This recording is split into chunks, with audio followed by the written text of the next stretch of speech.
Welcome back friends. आप देख रहे हैं सेल्फ हेल्प विद श्वेता और सेल्फ हेल्प विद श्वेता में मैं श्वेता आप सभी का फिर से स्वागत करती हूँ। फ्रेंड्स, एक कहावत तो आपने कई बार सुनी होगी, महिलाओं के हिस्से इतवार नहीं आता, महिलाओं के हिस्से इतवार नहीं आता।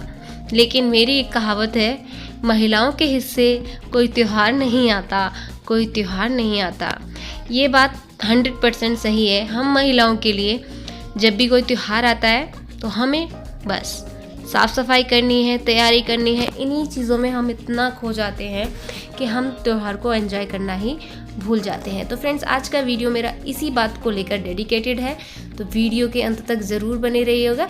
तो चलिए शुरू करते हैं आज का वीडियो। सफाई स्पेशल, किस तरीके से हम अपने इस बर्डन को कम करें और अपने त्योहारों को भी एंजॉय कर पाए। तो चलिए वीडियो शुरू करते हैं। हेलो फ्रेंड्स, आप देख रहे हो सेल्फ हेल्प विद श्वेता। आपको मेरा वीडियो अच्छा लगे तो चैनल को सब्सक्राइब करें, नोटिफिकेशन बेल को ऑल पर करें और मेरे चैनल से जुड़े रहें नए नए वीडियो देखने के लिए। तो चलिए शुरू करते हैं नया वीडियो।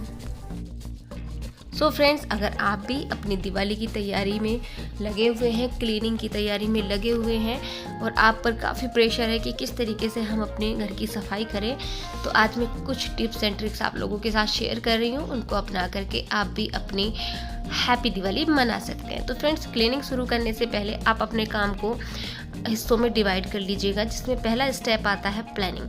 प्लानिंग ज़रूर करें किस दिन हमें क्या काम करना है, तो इसकी प्लानिंग करके आप ज़रूर रखें।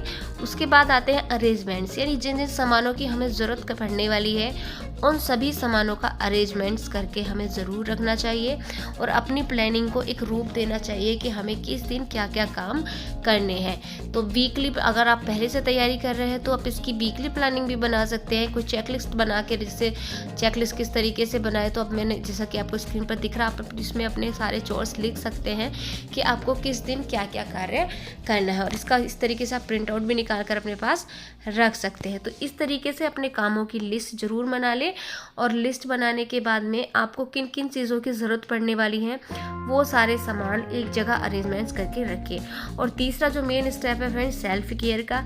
जब भी हम घर की क्लीनिंग करते हैं, डस्टिंग करते हैं, कोई भी साफ़ सफाई करते हैं, तो हमें अपनी केयर भी ध्यान रखनी चाहिए। जैसे कोई काफ़ी एलर्जिक होता है तो हमें अपनी एलर्जी की दवाई लेनी चाहिए, नेल पेंट लगाकर ही काम करना चाहिए, ग्लव्स पहनने चाहिए, अपनी बॉडी को मॉइस्चर करना चाहिए और हेड को कवर करके रखना चाहिए। साथ ही साथ ग्लव्स, जितने भी ज़रूरी सामान है उन सबको हमें कलेक्ट करके रखना चाहिए। तो यह हमारा पहला स्टेप खत्म होता है। उसके बाद हम बात करते हैं कि प्लानिंग में हम मान लीजिए हमें 3 दिन में अपनी सफाई कंप्लीट करनी, तो हम अपने घर के एरिया को उसी तरीके से 3 हिस्सों में बांट लेंगे, जिससे कि हम 3 दिन में अपने घर की सफाई को कंप्लीट कर पाएँ। जैसे सबसे हार्ड होती है किचन की सफाई करना, तो नंबर 1 पर हम उसी काम को करेंगे, उसी टास्क को करेंगे जो हमें सबसे मुश्किल लगता है। तो मैं नंबर 1 पर रखती हूँ किचन को। किचन के जो क्लीनिंग है वो हम सारा सामान हमें बाहर निकाल के रख देना है। उसके बाद टॉप टू द बॉटम हमें क्लीनिंग करनी है फ्रेंड्स। पहले हम अपनी छत को साफ़ करेंगे, दीवारों को साफ़ करेंगे और बाकी सामान अगर आपको कोई किचन में छोड़ना भी है ना, तो उसको आप ना कवर करके रखिएगा। तो इस तरीके से किचन की आप सफाई कीजिए। और जहाँ भी जितना भी ग्रीसी एरिया होता है, कई तरीके के होम रेमेडीज़ भी होती हैं इसको क्लीन करने के लिए और कई तरीके के रेडीमेड क्लीनर भी आते हैं, आप उनसे ना अपनी किचन को अच्छे से चमका सकते हैं। तो जो किचन को सफाई करने का टास्क होता है ये काफ़ी मुश्किल होता है। तो सबसे पहले दिन आप इसी को रखिएगा, क्योंकि आपके पास उस दिन एनर्जी भी काफ़ी होगी और आपका सबसे मुश्किल टास्क एक दिन में ख़त्म हो जाएगा, तो आप अच्छे से मोटिवेट भी होंगे।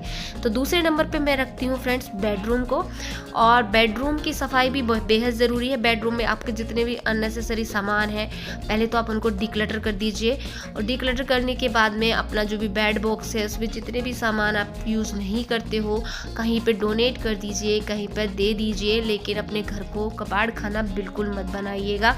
मैं आप लोगों को बस यही बोलूँगी।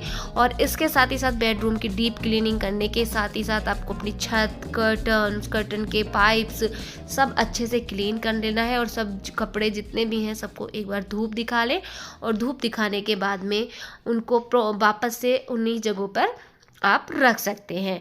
तो अगर आपको बेडरूम के साथ साथ में आपको एक एरिया और कवर करना होगा तो आप यहाँ पे बाथरूम क्लीनिंग भी ले लीजिएगा, क्योंकि बाथरूम में ज़्यादा टाइम नहीं लगता है, बेडरूम के साथ आपको इसको एक ही दिन में कवर कर पाएंगे।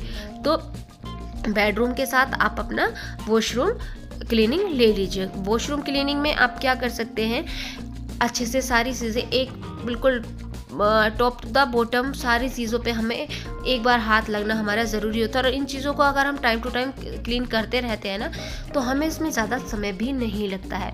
और फ्रेंड्स, सीलिंग फैंस, ये जितनी भी चीज़ें हैं ना उनको हमें बहुत अच्छी अच्छी ट्रिक्स आती हैं, बहुत अच्छी चीज़ें, ऐसे इंस्ट्रूमेंट्स आ गए हैं कि हमें ईजिली बिना सीढ़ी बिना किसी भी सहायता के हम अपने पंखों को भी साफ़ कर सकते हैं।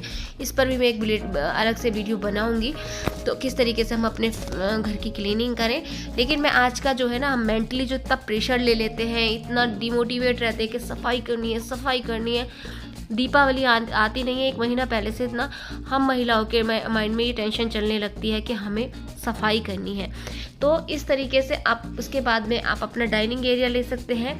डाइनिंग एरिया में जो भी आपका लिविंग रूम है या डाइनिंग एरिया है, लॉबी बोलिए, कुछ भी बोलिए, उसके लिए आप सारा सामान, जितना भी आपकी ज़रूरत का सामान है वो ही वहाँ पे रखिएगा, क्योंकि वो ही एक ऐसा एरिया होता है जहाँ पर हम अपना सबसे ज़्यादा समय बिताते हैं। तो अपने जो लिविंग रूम है उसको ज़्यादा क्लीनिंग की ज़रूरत होती है, तो टाइम टू टाइम उसको ज़रूर क्लीन करते रहें। अपने वॉशरूम में भी toilet seat, wash basin, tiles, floor, जितनी भी चीज़ें हैं सबको आपको अच्छे से क्लीन करनी है। और ये सारे काम आपको ग्लव्स पहन के करने हैं, क्योंकि हमें अपनी भी सेफ्टी रखनी है। फ्रेंड्स, हम काम तो कर रहे हैं लेकिन अपने आप को बिल्कुल मत भूलिएगा, हमें अपने आप को प्रायोरिटी देनी ही पड़ेगी, तभी तो हम आगे के काम कर पाएंगे।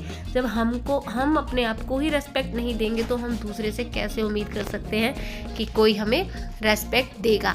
काम करें, हर काम को प्रोफेशनली करें, एक बर्डन समझ के बिल्कुल भी किसी काम को ना करें, क्योंकि जिस काम को हम बर्डन समझ के करते हैं ना तो हमें उसमें मज़ा आता है और हम ज़्यादा थकान भी फील करते हैं।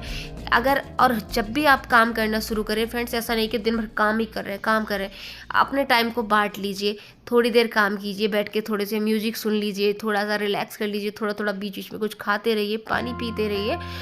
और घर की साफ़ सफाई के बाद फ्रेंड्स, जो हमारे घर के बाहर का एरिया होता है, कुछ लोगों की आदत होती है कि घर तो साफ़ कर लिया, कूड़ा निकाल के बाहर डाल दिया, लेकिन आप ऐसा मत करिए। जब तक आप अपना आउटर एरिया साफ़ नहीं करेंगे, अपने घर के आसपास सफाई नहीं करेंगे, तो आपके अंदर की सफाई से आपको वो रिलैक्सेशन बिल्कुल भी नहीं मिलने वाला है। तो अपना घर को अंदर से साफ़ करने के बाद में बाहर के एरिया को भी अच्छे से डीप क्लीन कीजिए। फिर देखिए, फिर जो आप डीप ब्रीथ करोगे ना बाहर खड़े होके, उसका जो मज़ा है ना वो किसी चीज़ में नहीं आने वाला है। तो ये थी मेरी कुछ ट्रिक्स मान लीजिए, कुछ भी मान लीजिए फ्रेंड्स। मैं तो अपना एक्सपीरियंस आप लोगों के साथ शेयर कर रही हूँ। मैं कोई बड़ी एक्सपर्ट नहीं हूँ कि मैं आप लोगों को सलाह दे रही हूँ। I am a working women, तो मेरे को भी बहुत प्रेशर रहता है कि मुझे सफाई करनी है, लेकिन मैं एंजॉय करती हूँ अपनी क्लीनिंग को। और जब मेरा घर क्लीन हो जाता है तो मुझे बहुत अच्छा लगता है। तो आप भी इसी तरीके से एंजॉय करिए। मिलते हैं नेक्स्ट वीडियो में। खुश रहिए, स्वस्थ रहिए, स्टे ब्यूटीफुल ऑलवेज।